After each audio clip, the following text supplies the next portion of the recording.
आज मेरे साथ ट्रस्ट म्यूचुअल फंड के और बाजार के और निवेश जगत के जाने माने नाम मिहिर वोरा जुड़ गए हैं। मिहिर, हाय, स्वागत है आपका निवेश की एबीसीडी में। और आज कई सारे ऐसे पहलू हैं जो आपसे समझने हैं, शॉर्ट टर्म ट्रिगर्स के लिए भी मिहिर और लॉन्ग टर्म फैक्टर्स के लिए भी। तो सबसे पहले ट्रम्प टैरिफ जो कि लागू हो चुका है। बहुत सारी चीज़ें चल रही हैं, बातचीत का एक दौर जो कि दोनों देश उसके लिए ओपन है। लगातार सरकार के खेमे से भी बातचीत जारी रहने या चलने की एक संकेत आ रही हैं। दूसरी तरफ हम देख रहे हैं कि सरकार लगातार एक्सपोर्टर्स और तमाम प्रभावित इंडस्ट्रीज़ के साथ बैठकें कर रही हैं। अब बाज़ार के लिहाज से पूरा लबो-लुबाब हम कैसे समझें, क्योंकि ऐसा नहीं है कि बाज़ार इससे अछूता है। देखिए, जीएसटी की राहत आई, उसका लगभग एक हफ़्ता हमने बाज़ार पर राहत का इम्पैक्ट देखा। उसके बाद एक बार फिर से हमने देखा कि अब नर्वसनेस टैरिफ लागू होने पर बाज़ार पर छाता हुआ दिखाई दे रहा है। हालांकि बहुत अनिश्चितताएं अभी भी बनी हुई है।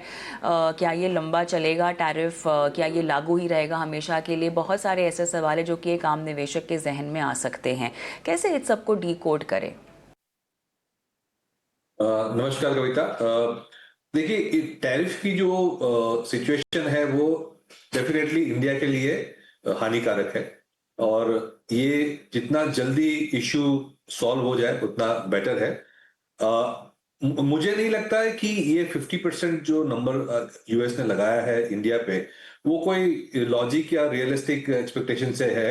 ये तो एक तरह की नेगोशिएशन टेक्निक ही है, क्योंकि 50% का मतलब एज गुड एज एम्बार्गो ही हो गया। माने इंडिया से कुछ डायरेक्टली तो ऑफिशियली तो एक्सपोर्ट हो ही नहीं सकता एट 50%, क्योंकि हमें ये देखना है कि 50% अगेंस्ट व्हाट।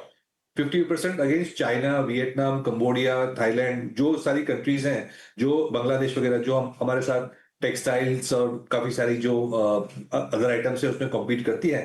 तो उसके कंपैरिजन में वो जब 15 टू 25% पे है और हम 25% प्लस 25 माने 50% पे अगर हम आ गए, तो as good as game over है हमारे लिए। तो ये डेफिनेटली एक हार्ड लाइन टेक्निक है, क्योंकि मुझे नहीं लगता है कि लॉन्ग टर्म में यूएस की कोई दुश्मनी है इंडिया से। ये एक मुझे लगता है बार्गेनिंग चिप प्रिपेयर किया गया है for a lot of things. एक तो ऑफ कोर्स इंडिया को हार्ड लाइन नेगोशिएशन टेबल पे लाने के लिए। सेकंड इज चाइना के अगेंस्ट में एक ये टॉक पॉइंट हो सकता है यूएस के लिए कि देखिए भाई, चाइना को कह सकते हैं कि भाई हम इंडिया को आपके अगेंस्ट में प्रॉप अप नहीं कर रहे हैं, वो भी हमारे लिए इक्वल है। क्योंकि एक फीलिंग चाइना में आ रही थी कि इंडिया इंडिया को यूज करके as a counter to China prepare किया जा रहा है, तो वो एक थ्रेट थी। तो मेरे ख्याल से ये 50% का जो नंबर दिया है वो एक टैक्टिकल मूव है, न कि स्ट्रेटेजिक मूव है। क्योंकि 50% अगर स्टिक करता है या लंबा चलता है, तो एज गुड एज इंडिया से एक्सपोर्ट्स ये सब आइटम में बंद हो सकती है। तो एक तो बात ये है। कल पहली बार मैंने देखा कि जो बेसेंट है, जो वहां के सेक्रेटरी, उन्होंने एक थोड़ा सा माइल्ड टोन अपनाया था कि भाई इंडिया तो हमारा दोस्त है और ultimately we will get around, that's the word use, ultimately we will get around. तो मेरे ख्याल से अब ये 1 महीने में होगा या 6 महीने में होगा रिजॉल्व, लेकिन रिजॉल्व तो होना ही है। In the short term of course ये अनिश्चितता क्रिएट करती है। और हमने देखा है न्यूज आइटम्स में भी कि काफी सारी जो टेक्सटाइल्स हैं, डायमंड एंड गोल्ड ज्वेलरी वाली जो कंपनीज हैं, उनको ऑलरेडी दिक्कत आने लगी है। तो मुझे लगता है कि जीडीपी पे जो लोग बोल रहे हैं कि 0.2 टू 0.3% का इम्पैक्ट आएगा, वो सही है। शायद ज्यादा भी हो सकता है, क्योंकि जब एम्प्लॉयमेंट डिस्ट्रॉय होती है, अगर जॉब डिस्ट्रॉय होते हैं, तो इसकी एक ट्रिकल डाउन इम्पैक्ट भी आ सकती है। But on the brighter side, government ने, जैसे आपने कहा, जिस तरह से काउंटर करने के लिए जीएसटी पे राहत दी है और देने की कोशिश कर रहे हैं, जल्दी हो जाएगा मुझे लगता है। तो उससे एक थोड़ी जो जीडीपी पे जो असर है वो थोड़ी सी बफर हो सकती है उसके लिए। तो मेरे ख्याल से नेक्स्ट जो अगले 3-4 जो हफ्ते हैं वो काफी इंटरेस्टिंग रहेंगे। एक तो जीएसटी कैसे इंप्लीमेंट होता है, 3 या 4 तारीख को जीएसटी काउंसिल मिल रही है। गवर्नमेंट ने कहा है करीबन 20 या 22 तारीख को नया जीएसटी इंप्लीमेंट होगा। और तो मुझे लगता है कि 1 महीने में शायद हमें यूएस से भी कोई इंडिकेशन मिल सकता है, क्योंकि नेगोशिएशन तो चालू है। हमने ये भी डिफेंस का भी एक छोटा सा अनाउंसमेंट किया कल। यूएस खुद रशिया के साथ नेगोशिएट कर रहा है। तो मैंने इसमें काफी सारे मूविंग पार्ट्स हैं और कुछ न कुछ कभी भी हो सकता है on the positive side. Market ने काफी कुछ नेगेटिव डिस्काउंट कर लिए हैं मेरे ख्याल से। और ये बेस से अगर हम देखें तो शायद एक वैल्यूएशन का बेस बन के फिर पॉजिटिव न्यूज ट्रिगर्स से मार्केट चल सकता है, जैसे हम दिवाली को दिवाली के पास आते हैं। थोड़ा सा हम अपने डोमेस्टिकली कैसे इसको खेल रहे हैं, थोड़ा सा उस पर मैं फोकस करना चाहती हूँ। Textile, jewellery, leather, toys, MSME बुरी तरह से हिट, ठीक है, अब तक हम यही समझ रहे हैं। अब हम एक्सपोर्ट की अगर बात करें तो वो वेल डाइवर्सिफाइड है मिहिर, और ऐसे में अब हमारी कोशिश यही है कि बाकी रीजन्स में जो है हम अपना एक्सपोर्ट जो है वो बढ़ाएं, और इसमें यूके मेरे ख्याल से प्रमुख नाम रहेगा। मेरे ख्याल से तीसरी सबसे बड़ी इकॉनमी जहाँ पर हम एक्सपोर्ट भी करते हैं, 30 से 45% तक जो है टेक्सटाइल का कम से कम हम एक्सपोर्ट जो है यूके को 2030 तक बढ़ता हुआ भी देख रहे हैं।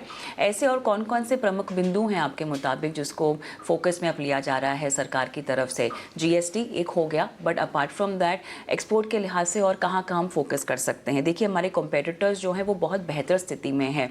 चाइना, बांग्लादेश, टर्की, अगर हम इनकी बात करें, अब इनके मुकाबले अगर हम डाइवर्सिफाई भी करना चाहें तो हमारे लिए बाजार कितना ओपन होगा और कितनी राहत की हमें हालांकि उम्मीद भी करनी चाहिए, क्योंकि मेरे ख्याल से $48 बिलियन के आसपास का एक्सपोर्ट जो है इम्पैक्ट हो जाएगा अब इस पूरे यूएस टैरिफ की वजह से।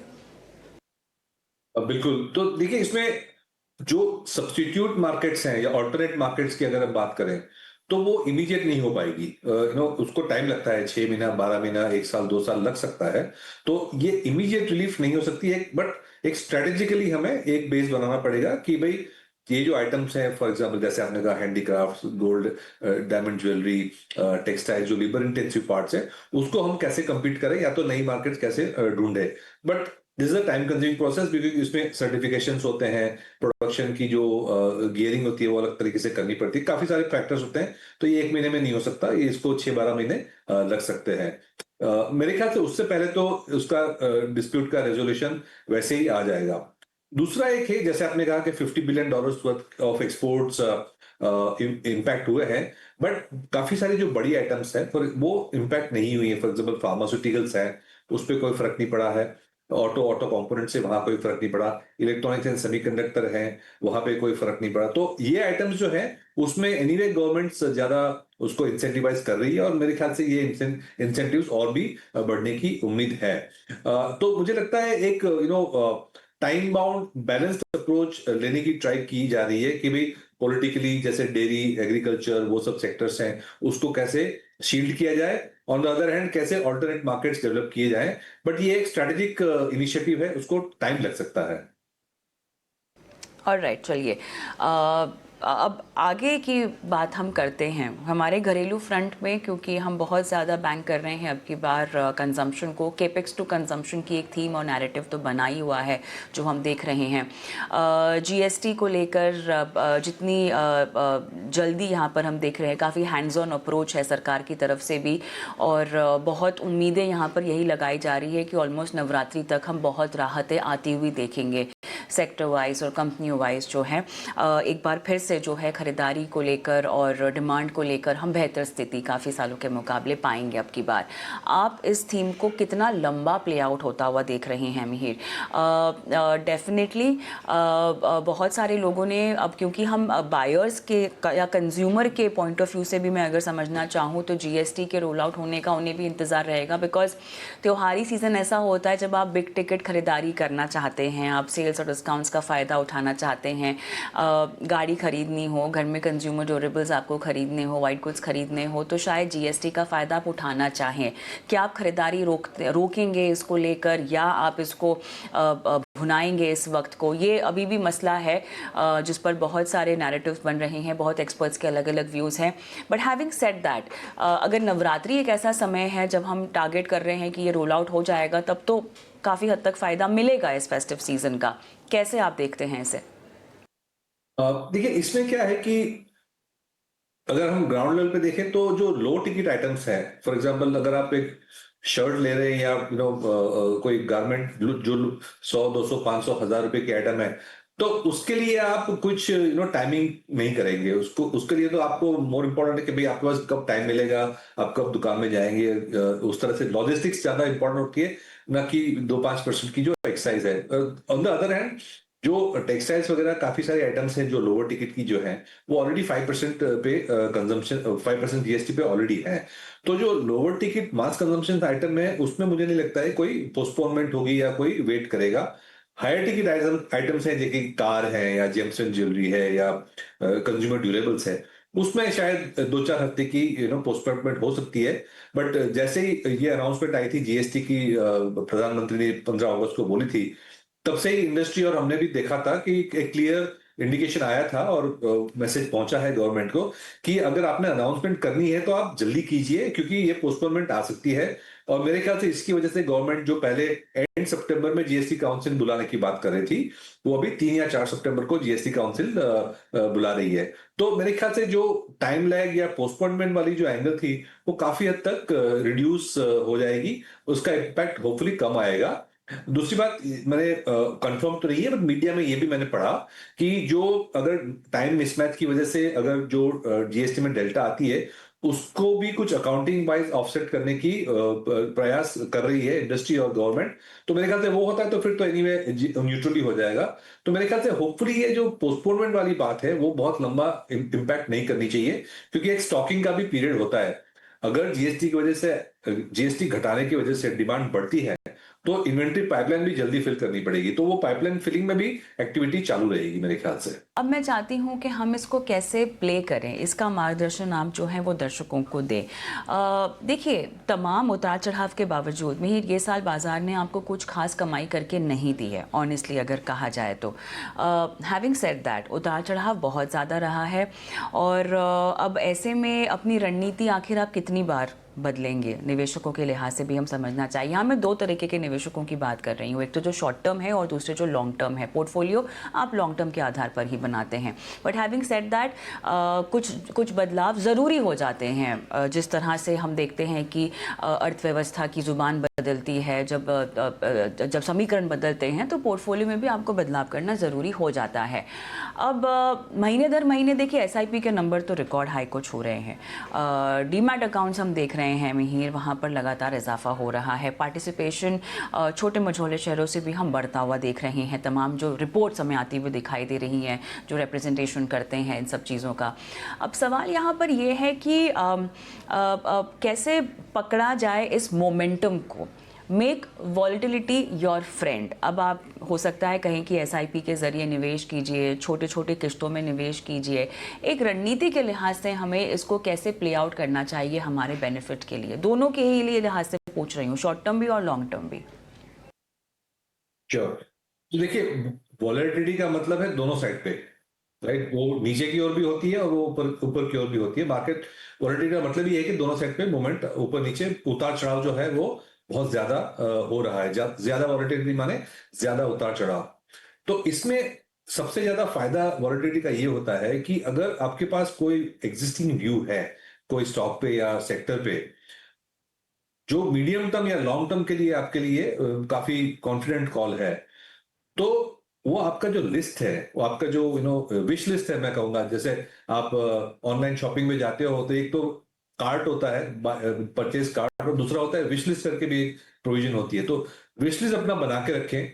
और काफी सारे सेक्टर्स ऐसे हैं जो शॉर्ट टर्म में इंपैक्ट होंगे, बट क्या लॉन्ग टर्म में इसका इंपैक्ट परमानेंट है?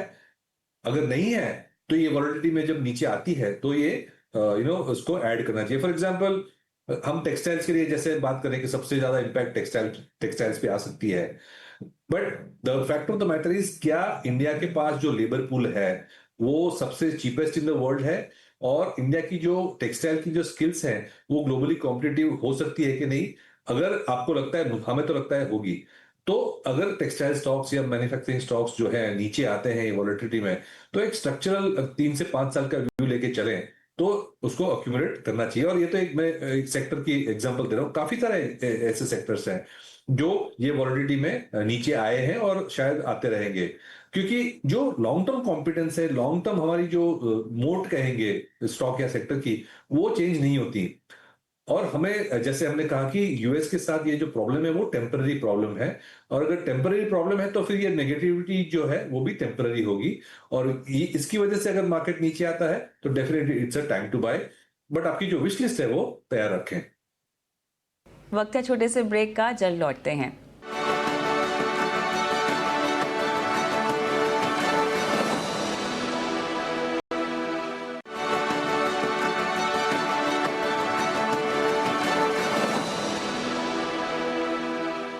Welcome back. आप देख रहे हैं निवेश की एबीसीडी।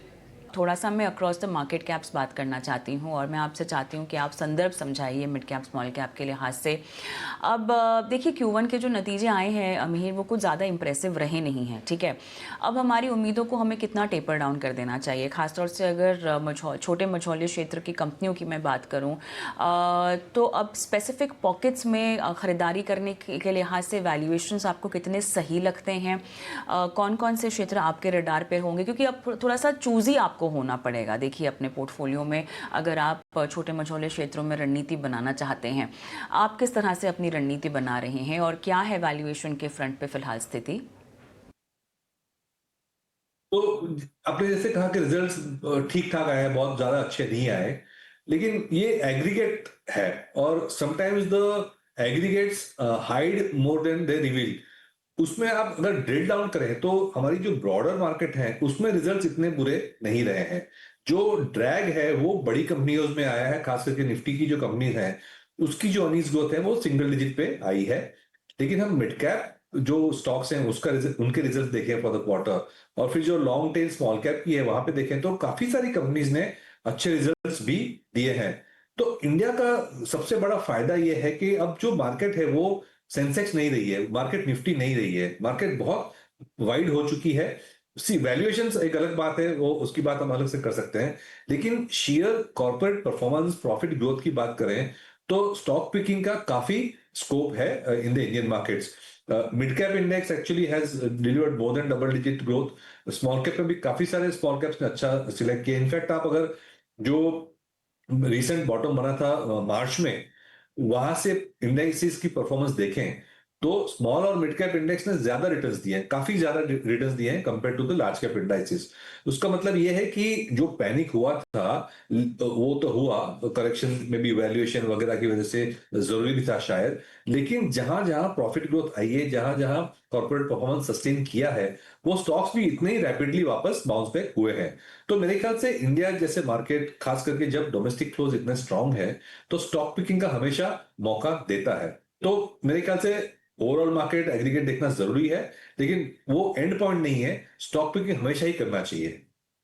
फिलहाल आपके फंड हाउस को लेकर किन क्षेत्रों पर आप ओवरवेट हैं, कहाँ पर आप अंडरवेट गए हैं, क्योंकि मेरे ख्याल से रणनीति आपको भी बनानी होगी जब आप बैठते हैं अपनी फंड मैनेजर्स टीम को लेकर साथ में, तो किस तरह की एनालिसिस अब सामने आ रही है। रिस्क मिटिगेशन स्ट्रैटेजी एक बहुत बड़ी जिम्मेदारी होती है बतौर फंड मैनेजर्स आपके ऊपर, क्योंकि इतनी बड़ी जिम्मेदारी है, लोगों की मेहनत की कमाई को संभालना है। कितनी सतर्कता आप बरत रहे हैं पैसे लगाने पर? तो एक तो कैश लेवल्स बताइएगा मुझे क्या है, और दूसरा ये बताइएगा कि अब क्या क्या रेड फ्लैग्स आपने फैक्टर इन किए हैं और कैसे उसको मिटिगेट किया जा रहा है बतौर फंड हाउस। पहले तो हम ज्यादा कैश कॉल्स नहीं लेते, तो 3 से 7-8% तक का कैश रखते हैं, उससे ज्यादा टिपिकली नहीं रखते हैं। तो एज ऑफ नाउ हमारा व्यू ऐसा कोई बहुत ज्यादा मंदी वाला या बहुत ज्यादा तेजी वाला नहीं है, तो हमने उतना ही कैश लेवल रखा है, करीबन 3 to 7% across the schemes. Positioning wise एक तो हमारी स्ट्रक्चरल पोजिशनिंग तो हमेशा यही रही है कि जो डोमेस्टिक सेगमेंट्स है, डोमेस्टिक इकोनॉमी है, वो ग्लोबल या यूएस इकोनॉमी से ज्यादा बेटर परफॉर्म करेगी। तो हमारा बायस जो है, जो टिपिकली वो डोमेस्टिक सेक्टर्स पे ज्यादा रहता है, उसमें फिर कैपिटल गुड्स, कंस्ट्रक्शन, डिफेंस, जो इंडस्ट्रियल्स वाला ये पैक हो गया वो आता है। एक फिनेंशियल्स में जो है वो टिपिकली डोमेस्टिक लुकिंग होता है, वहां भी हमारा एक्सपोजर रहता है, प्लस कंज्यूमर डिस्क्रिशनरी। तो ये जो डोमेस्टिक सेगमेंट्स हैं उसमें हमारा टिपिकली वेट ज्यादा रहता है। टैक्टिकली हमने पिछले 1-2 महीने में जो रिलेटिव वेट्स है वो हमने एनबीएफसीज में बढ़ाए थे, क्योंकि हमें लगा कि जो क्रेडिट ग्रोथ है वो बहुत लो है, इससे कम नहीं हो सकती, और आरबीआई और गवर्नमेंट का रवैया यही है कि भी आप लिक्विडिटी पंप करें, इंटरेस्ट रेट काटे और क्रेडिट ग्रोथ को स्टिमुलेट करें। तो हमने थोड़ा एक्सपोजर बैंक्स और एनबीएफसीज में, लार्ज बैंक्स और एनबीएफसीज में बढ़ाया था। वो कॉल अभी तक चला नहीं है, और हमें जो जीएसटी और जो कंजम्पशन की जो थीम है उसमें ज्यादा ट्रैक्शन लग रहा है, क्योंकि गवर्नमेंट का फोकस फिर वहां भी आया, जैसे आपने डिस्कस किया जीएसटी कट वगैरह की बात है। तो पिछले 1-2 महीने में जो टैक्टिकली हमने बैंक्स और एनबीएफसी बढ़ाए थे उसको थोड़ा सा बुक करके हमने शिफ्ट किया है कंज्यूमर डिस्क्रिशनरी सेक्टर्स में, क्योंकि हमें लग रहा है कि वैसे ही बिजी सीजन आ रही है, मानसून खत्म हो रही है, प्लस जीएसटी कट और गवर्नमेंट का जो रवैया है, अगर नॉर्मल मॉनसून हो गई, एग्रीकल्चर अच्छा होगा, तो ये सेक्टर जो काफी टाइम से अंडर परफॉर्म किया था वो कैचअप हो सकता है। इंडस्ट्रियल्स में अभी भी हम पॉजिटिव हैं, क्योंकि गवर्नमेंट कैपेक्स जो है वो तो कंटिन्यू रहेगा। शायद कंस्ट्रक्शन रोड वगैरह में कम हो सकता है, लेकिन डिफेंस पावर वगैरह में जो शेड्यूल कंस्ट्रक्शन है, शेड्यूल जो है वो तो रहेगा ही। इनफैक्ट हमने तो after after the Pulwama, Kashmir का जो इंसिडेंट हुआ पहलगाम का, उसके बाद तो हमने देखा है कि और भी फास्ट ऑर्डरिंग आई है डिफेंस वगैरह में। तो वो डिफेंस है, कैपिटल गुड्स है, जो प्राइवेट सेक्टर कैपेक्स की पिकअप होने की जो ग्रीन शूट्स हम देख रहे हैं, वो सेगमेंट में भी हम पॉजिटिव है। The other sector where we are doing stock picking वो है फार्मास्यूटिकल्स, खास करके जो सीडीएमओ प्लेज हैं हमें, और जो न्यू केमिकल एंटिटी पे जो रिसर्च कर रही हैं, उसमें मुझे लगता है स्ट्रक्चरल पॉजिटिव है। और जैसे हमने डिस्कस किया, उस पे टैरिफ्स भी उनको टच नहीं करे। तो फार्मास्यूटिकल्स है, इलेक्ट्रॉनिक मैन्युफैक्चरिंग है, ये सारे जो सेगमेंट्स है जहां पे टैरिफ का इम्पैक्ट नहीं आया है, वो हमने बढ़ाया है। प्लस ऑटो एंसिलरीज, जहां पे अगेन टैरिफ का ज्यादा इम्पैक्ट नहीं है और वो कंजम्पशन से भी उसको फायदा होगा। तो ये सब सेगमेंट जो डोमेस्टिक वाले हैं उसमें हम पॉजिटिव हैं। नेगेटिव है जो है ग्लोबल सेक्टर्स लाइक आईटी है, एनर्जी है, मेटल्स एंड जो प्रेशियस मेटल्स, और मैं कहूंगा कि जो स्टील वगैरह है, एल्यूमिनियम, कॉपर, सारी जो चीजें ग्लोबली लिंक्ड है, उसमें हम नेगेटिव हैं। कंजम्पशन का फ़ायदा उठाने के लिए आपने रणनीति में ई कॉमर्स वगैरह कंपनीज़ को नहीं शामिल किया हुआ है, स्विगी, जोमेटोज। इनफैक्ट ट्रैवल के लिहाज से भी क्या कुछ कंसिडर किया जा सकता है शॉर्ट टर्म पोजिशनल कॉल के लिए? नहीं, डेफिनेटली हम पॉजिटिव हैं। ये जो कंज्यूमर डिस्क्रिशनरी है उसमें ये भी आ जाती है, क्योंकि अगर इनको प्योरली डोमेस्टिक इकोनॉमी से मतलब है, टैरिफ से कोई मतलब नहीं है। Plus this is also structural change के भी, ऑफलाइन टू ऑनलाइन वाला जो प्ले है, तो एक ये सेक्युलर ग्रोथ ट्रेंड, हम हमेशा पॉजिटिव ही रहे हैं ये कंपनीज पे। बतौर फंड हाउस क्या इन्फ्लोज हैं मीर? कोई डेटा अगर आप हमारे साथ, कुछ आंकड़े अगर आप साझा कर सकें, लोग किस तरह के फंड्स में खरीदारी की रुझान दिखा रहे हैं? एम्फी के जो लेटेस्ट डेटा आए हैं उसमें हमने देखा कि बम्पर रिस्पांस सेक्टोरियल, और खैर बीते महीनों हमने अच्छा खासा एनएफओ में भी पैसा आता हुआ देखा है। बट बतौर फंड हाउस क्या सिचुएशन है? तो हमारा तो यंग फंड हाउस है, तो हमारा बेस लो है, तो लो बेस पे तो हम काफी बड़ा ग्रोथ दिखाते हैं।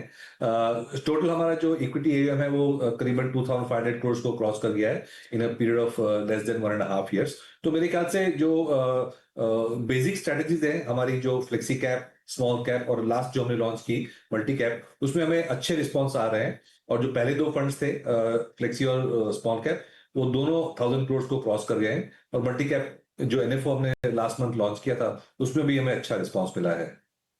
तो बतौर फंड हाउस तो आप काफ़ी यंग है, लेकिन निवेशक भी क्या युवा ही हैं ज़्यादा?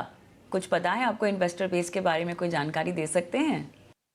डिवर्सिफाइड है, क्योंकि हमारी जो ऑनलाइन है वो डायरेक्ट जो है वो कम है। मोस्टली जो है म्यूचुअल फंड डिस्ट्रीब्यूटर्स और आईएफएस से आता है, तो उनका जो बेस रहता है टिपिकली डिवर्सिफाइड रहता है। जो डायरेक्ट आता है, जो हमारा कम है, वो ज्यादा यंग रहता है टिपिकली। चलिए, अब क्योंकि देखिए त्योहारी सीज़न की भी शुरुआत हो चुकी है, अब ऐसे में आपके प्लान में क्या क्या है? कोई बिग टिकट परचेज जो आपने भी जिसके लिए इंतज़ार किया हो, निजी तौर पर कोई बड़ी खरीदारी जिसका आपने प्लान बना रखा हो या बना रहे हैं? देखिए, मेरे पास एक हाइब्रिड कार है, लेकिन जिस तरह से मैं ईवीज के मॉडल देख रहा हूँ, बहुत ही ज्यादा टेम्पटेशन हो रही है उसको स्विच करने की। आपको उसके इंफ्रा को लेकर, पॉलिसीज़ को लेकर फ़िलहाल कोई चिंता नहीं हो रही है? और अगर लेने की सोच रहे हैं तो क्या अभी अभी लेंगे इसी त्योहारी सीज़न, या थोड़ा सा समय दे सकते हैं कि रिसर्च ही चल रही है अभी? अभी तो रिसर्च चल रही है, लेकिन एक्टिवली चल रही है। एक्टिवली चल रही है, लेकिन आपको कोई रेड फ्लैग्स नहीं लगते इस पूरे क्षेत्र में, पॉलिसीज़ के वाइज और इंफ्रास्ट्रक्चर वाइज? सॉरी, आप ईवीज की बात करें कि जी इन जी जनरल बात जी करें? जी जी। नहीं, इसमें तो देखिए ऑलरेडी ईवीज का जो टैक्स स्ट्रक्चर वगैरह है वो काफी पॉजिटिव है। उसमें एक्साइज कम है, इंपोर्ट ड्यूटीज भी कम है, रजिस्ट्रेशन एंड स्टैम्प ड्यूटी भी काफी कम है। तो काफी अट्रैक्टिव, खास करके महाराष्ट्र में अगर देखें स्टैम्प ड्यूटी वगैरह, तो कंपेयर टू जो आइस इंजन वाली कार है उसके कंपेयर में ईवीज का जो रजिस्ट्रेशन कॉस्ट भी काफी बहुत फर्क होता है। और जब अगर आप लार्ज टिकट खरीद रहे हो तो बहुत फर्क पड़ जाता है परसेंटेज टर्म्स में। तो ईवी के लिए रेगुलेटरी स्ट्रक्चर तो काफी पॉजिटिव है। राइट, चलिए, मेरे ख्याल से जितना हो सका समय हमारे पास जितना था तमाम सवालों को शामिल करने की कोशिश की, लेकिन आपने समय दिया और हमसे बातचीत की, दर्शकों का मार्गदर्शन किया। बहुत बहुत धन्यवाद मिहिर। धन्यवाद। Have a good weekend. आपको भी। और निवेश की एबीसीडी में आज मुझे भी इजाज़त दें। अगले हफ्ते फिर आपसे मुलाकात होगी एक नए मेहमान के साथ, और बाज़ार की नई तरह की चाल पर आपको मिलेगा नया मार्गदर्शन भी। नमस्कार।